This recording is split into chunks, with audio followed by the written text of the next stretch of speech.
Hey there, quick help here. Which one should I have? Hawaiian barbecue cheese popcorn or sour cream and wasabi cheese popcorn or sriracha lime cheese popcorn? Why don't you pick one and put it in the comments below and I'll let you know how it tasted. Gosh, so hard to decide which one to go for. Doesn't that happen to us for so many things in life? Decisions. So many decisions to make. Which one is best? Which one is not? But one decision I can guarantee that you can make every single day that will always be right and always the best is prayer, worship, and spending time with God. And it's just like these packets of popcorn. I won't know how good it is until I taste it. Same goes for these. We cannot know how good it is unless we try it. And if you're saying, hey, I've tried it and it just isn't working out, or I don't feel like I should do it very often, well, that's just what we're going to talk about today. How do we stop our spiritual lives from being pathetic? Oh, damn, that's harsh. You can't be calling other people's spiritual lives pathetic. That's not nice. I don't know about nice, but I'm damn sure it's right. We've been too easy on ourselves when it comes to our faith. We pray when we feel like. We only go to God when we really need Him. We take Jesus for granted. Oh yeah, that's nice. You think? No. Enough.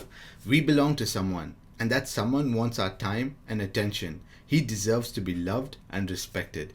We have taken free will for granted. Just because a master tells his servant that he or she can do whatever they want does not mean that they stop being a servant. We are all servants of the Most High God. We've been given free will to love Him because He wants it to be pure and real. So let us do that, shall we? I just want you to look at yourself for a second. Make this video full screen if you haven't already. Okay, now just look at yourself. What do you see? A person who is giving enough time to God? A person whose spiritual life isn't pathetic?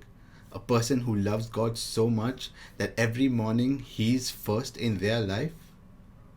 If you checkmarked all of those boxes, then that's amazing. But if not, then why? Why does your spiritual life suck? Some people may say, I don't have the time. I'm really busy with so many things. There's too much going on in my life. That's a lie. Stop lying. Because no one is too busy for God. No one is too busy to pray. And the reason we all know that is true is because when there is heartbreak in your life, when there is a crisis in your life, when there is a terminal illness in your life, you automatically find the time to pray. Oh, how did that happen?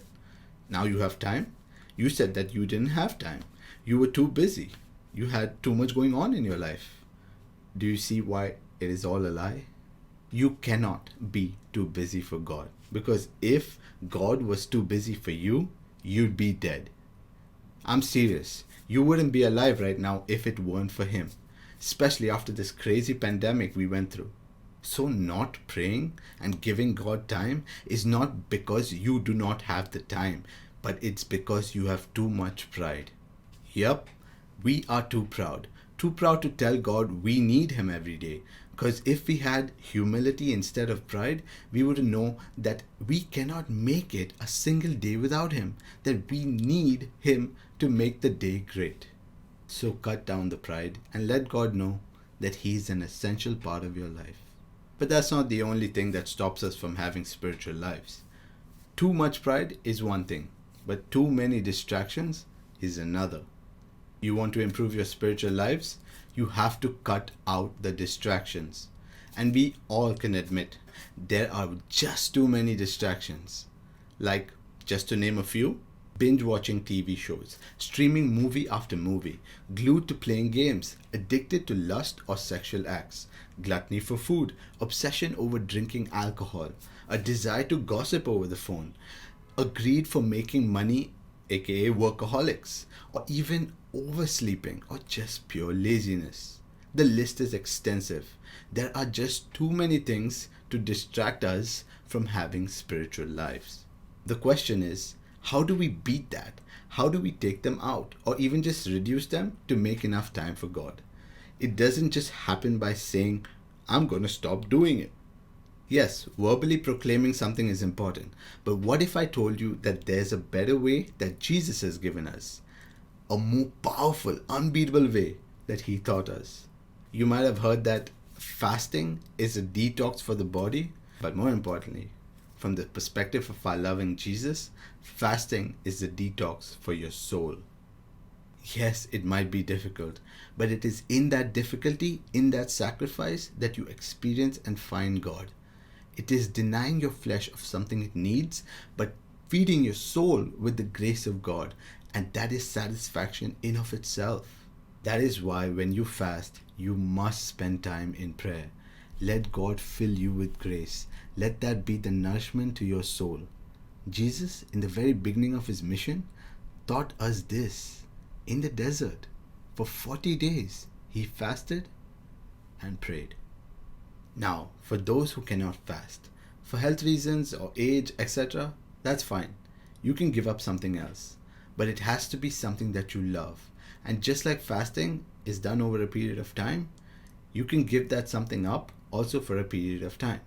And similarly, pray during that time. Jesus knows your heart. But if you can fast, do it. Trust me, it will help. Actually, don't trust me. Trust Jesus. Matthew 6:17 and 18. But when you fast, put oil on your head and wash your face, so that your fasting may be seen not by others, but by your Father who is in secret. And your Father who sees in secret will reward you. Will reward you.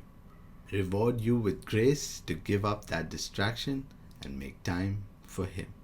So our two-piece for today is pride and potato. What? Potato? Yep, potato. We'll get into it. Hold up. So pride. Like we talked about earlier, we are never too busy for God.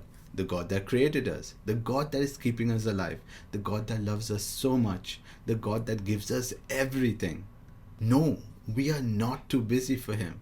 Stop lying to others and stop lying to yourself. We are never too busy for our God. We just need to be humble enough and admit that we need Him. Once we do that, go to Him and spend time in prayer and worship. That's it. So number 2, potato. What's potato? And why are we talking about it? Okay, let me show you something.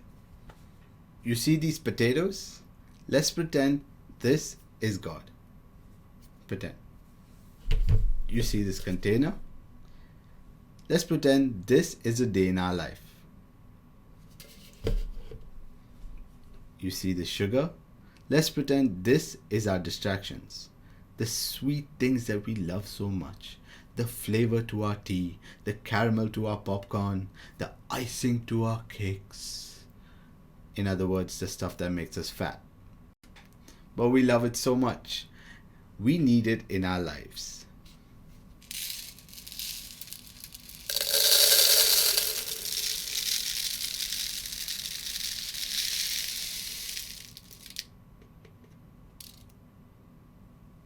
So we filled our day with all of this. And now we want to fit some God in it too.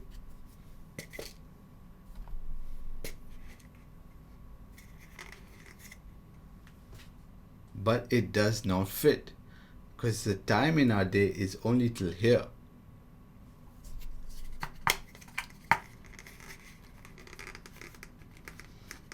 So what do? We skip God.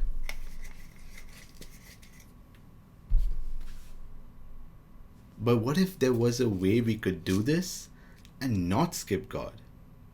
But there is. What we do is this. As our day begins, we put God first.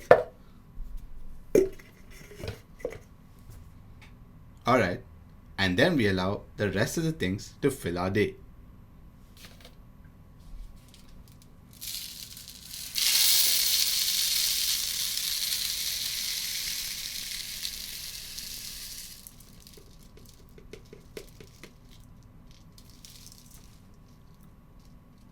Oh wow, it fits. When you make God first in your life, everything else fits. Your day feels complete. And if you are starting your day with God and the rest of the sugar does not fit, maybe you have too much sugar in your life and you need to fast it away.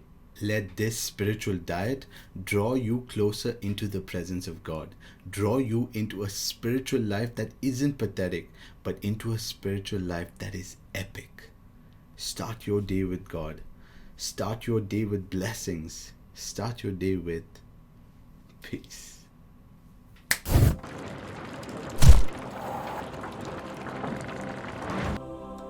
Where did the other guy go? I don't know. I think he got eaten. Why?